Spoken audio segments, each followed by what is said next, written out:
Toi aussi, lorsque tu ouvres ton application bancaire à la fin du mois, cela ressemble à ça. Pas de panique, tu es au bon endroit. Moi aussi, comme de très nombreuses personnes, je suis passé par là lorsqu'en 2017, je commençais enfin à bien gagner ma vie grâce à mon site e-commerce. Je générais à peu près 3000 € par mois, sauf que problème, voici mes dépenses durant cette année-là. C'est ce qui m'a permis d'apprendre dans la douleur cette leçon capitale lorsqu'il s'agit de finances personnelles. L'important n'est pas combien on gagne, l'important c'est de savoir gérer ce que l'on gagne déjà. Et je peux te dire que très peu de personnes comprennent et appliquent cette leçon, comme en attestent les réactions sous un de mes derniers posts trade qui aura fait couler beaucoup d'encre. Voici une vérité dure à avaler. Si tu ne sais pas trouver les solutions pour gérer 1000 € par mois et ne pas être dans le rouge dès le 20 du mois, tu ne sauras pas plus gérer 5000 € par mois. Alors d'un côté, j'ai eu des gens assez d'accord avec moi. J'avoue être de cela, je gérais limite mieux mon argent quand je gagnais moins. Tout à fait d'accord avec toi, beaucoup ont l'argent qui leur brûle les doigts, donc qu'ils aient 1K ou 10K, ils dépenseront la totalité, la finalité sera donc la même. Puis de l'autre, je me suis fait évidemment un peu incendier. C'est archi faux, c'est beaucoup plus compliqué de gérer 1000 € que 2000. Ça devient chiant là, est-ce que tu me racontes? On ne gère pas 1000 € par mois, on survit. Alors je vais mettre tout le monde d'accord dans cette vidéo en te partageant une manière de gérer ton budget facilement en 5 minutes par mois et de bien comprendre que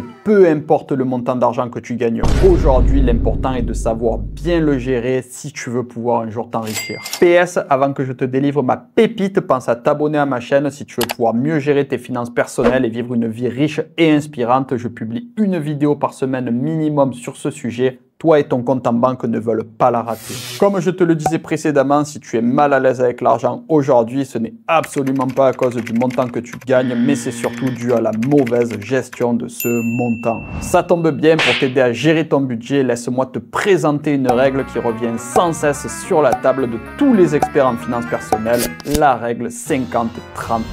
En clair, cette règle t'encourage à gérer ton argent de la manière suivante. 50% pour tes besoins vitaux, à savoir les coûts fixes comme ton loyer, ta nourriture, ton téléphone, ta box internet pour pouvoir visiter des sites peu commodes, l'assurance de la Twingo, ton pass Navigo qui coûte un bras et j'en passe. Ensuite, 30% pour tes dépenses plaisir et imprévus, à savoir le dentiste quand t'as mal au chicot, le petit parfum Calvin Klein au KLM ou inviter Mathilde au Quick. Non, la vie de ma mère, on va à Quick, wesh! J'ai envie d'un burger!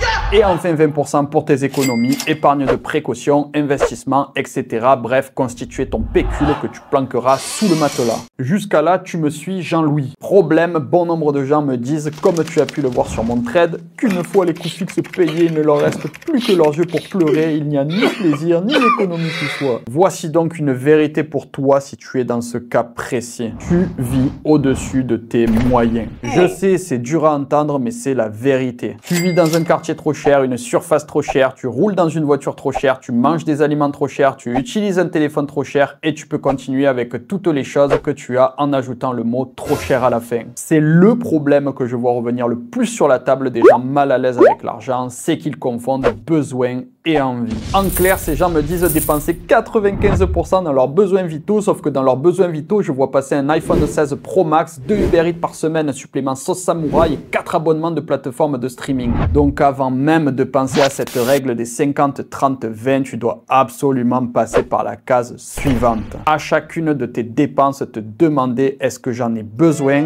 ou est-ce que j'en ai envie. Cette simple astuce a transformé ma relation à l'argent sans extrapoler. Ainsi, lorsque tu seras devant une énième paire de Balenciaga qui te fait envie, demande-toi, j'ai besoin de cette paire de chaussures car mon ancienne est usée, ou alors je veux cette paire de chaussures car j'ai juste envie de me faire plaisir et d'être BG à mon prochain date Tinder. Filme mes pieds, de claques, claques. Tu vois la différence? Mais comme la théorie c'est bien sympa et qu'un bon Excel des familles vaut mieux que 1000 mots, voici ce que ça donne dans la pratique grâce à mon document homemade. J'appelle à la barre la feuille finance facile. Le seul Excel dont tu as besoin pour gérer ton budget facilement en 5 minutes par mois. Et non, ce n'est pas un Excel de 18 feuilles avec 48 colonnes à remplir comme certaines te partagent parfois. 5 minutes par mois, on a dit, on n'a pas envie de poser un RTT juste pour pouvoir gérer notre budget. Tout a été pensé pour être d'une simplicité enfantine, pour t'enrichir, car tout... La thune! La thune!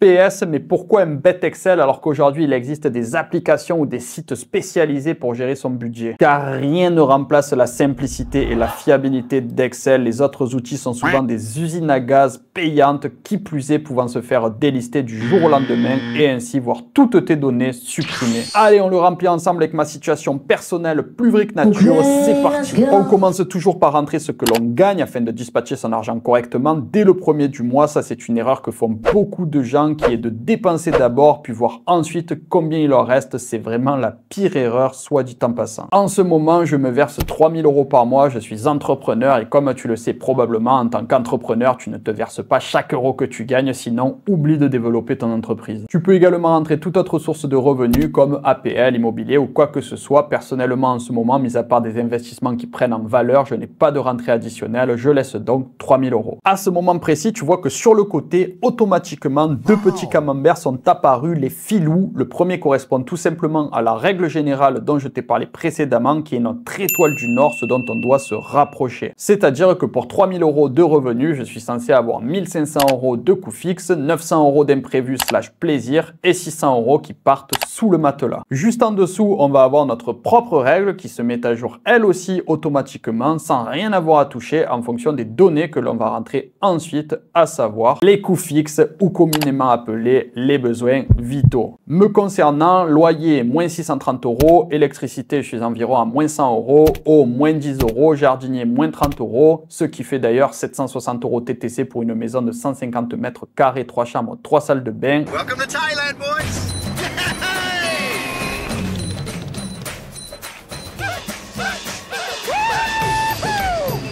On continue, essence pour le scooter, moins 10 €, téléphone, moins 20 €, j'ai free, j'ai tout compris, internet, moins 20 €, abonnement à la salle, moins 75 € car le tour de bras il va pas grossir tout seul, courses, moins 700 €, à savoir que la nourriture est un pôle de dépense principal chez nous car on fait assez attention à ce que nous mangeons en termes de qualité et donc on privilégie plutôt les petites épiceries, le bio, etc. Ensuite, on va passer aux dépenses plaisir imprévues. Nous concernant, vivant en Thaïlande, les restaurants sont très abordables, alors on se fait plaisir en y allant plusieurs fois par semaine pour un coût d'environ 500 € par mois. Sachant que nous sommes deux, autant te dire que welcome Thailand again. Ensuite, un petit spa par semaine car il faut bien se reposer, crénon, moins 60 €. Un petit jeu vidéo des familles histoire de pex, le nain chasseur en détente, moins 12 €. Un petit Spotify pour écouter ce genre de playlist attaque un petit temps quand je suis à la salle, moins 10 €. Et that's it. Voilà, en un clin d'œil, je dispose du montant total de mes dépenses, coûts fixes et plaisir. Moins 2177 € par mois, ce qui fait un différentiel de plus 823 €. Et surtout sur la droite, mon petit camembert gratiné s'est mis à jour automatiquement. Ma propre règle est donc de 53, 19, 27, ce qui est plutôt très bon. L'avantage principal de cet Excel Finance Facile, c'est cette partie qui te permet de pouvoir comparer immédiatement où tu te trouves par rapport à la règle générale 50, 30, 20 afin de savoir ce que tu dois améliorer. Si par exemple tu as 70% de coûts fixes, alors tu sauras exactement où tu devras réduire afin de t'ajuster. Me concernant, je suis très content, je suis légèrement au-dessus de 50% pour mes coûts fixes, mais je suis à plus 7% au niveau du montant que j'économise chaque mois pour investir. Également, j'ai mis une petite citation pour qu'à chaque fois que j'ouvre mon Excel Finance Facile, je me rappelle que le premier pas vers la liberté financière est de savoir gérer ce que nous gagnons aujourd'hui. Voilà, tu sais désormais gérer ton budget facilement en 5 minutes par mois. Si tu as la moindre question, tu peux me la noter en commentaire. Wow, Clément est passé vite. Et moi, cet Excel du turfu, j'ai pas accès.